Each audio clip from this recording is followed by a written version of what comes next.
TV मराठीवरती आपल्या सर्वांचं स्वागत। आपण पाहत आहात बिग टीव्ही मराठी। मी तृप्ती कदम। पाहूया आजच्या ठळक घडामोडी।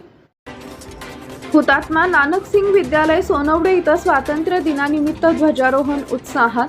हुतात्मा नानकसिंग माध्यमिक व उच्च माध्यमिक विद्यालय सोनवडे इथं स्वातंत्र्य दिनानिमित्त ध्वजारोहणाचा कार्यक्रम उत्साहपूर्ण वातावरणात संपन्न झाला। विद्यालयाचे माजी विद्यार्थी, जिल्हा परिषद सदस्य तथा समाजसेवक शंकरदादा मोहिते यांच्या हस्ते ध्वजारोहण करण्यात आले। यावेळी विद्यालयाचे प्राचार्य मोहिते सर यांनी उपस्थितांना मार्गदर्शन केले।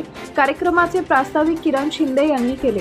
लुगडे सर यांनी विविध प्रतिज्ञांचं वाचन केले। यावेळी विद्यार्थ्यांच्या एनसीसी पथकाने शिस्तबद्ध संचलन करून राष्ट्रध्वजाला मानवंदना दिली। कार्यक्रमास विद्यालयातील सर्व शिक्षक, शिक्षिका, शिक्षकेतर कर्मचारी तसेच विद्यार्थी, विद्यार्थिनी मोठ्या संख्येने उपस्थित होते। विद्यार्थ्यांनी शिस्तबद्ध पद्धतीने ध्वजवंदन करून राष्ट्रध्वजाला मानवंदना दिली।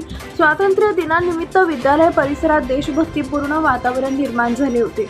उपस्थित मान्यवरांनी विद्यार्थ्यांना स्वातंत्र्य सैनिकांच्या त्यागातून प्रेरणा घेऊन देशाच्या प्रगतीसाठी योगदान देण्याचे आवाहन केले।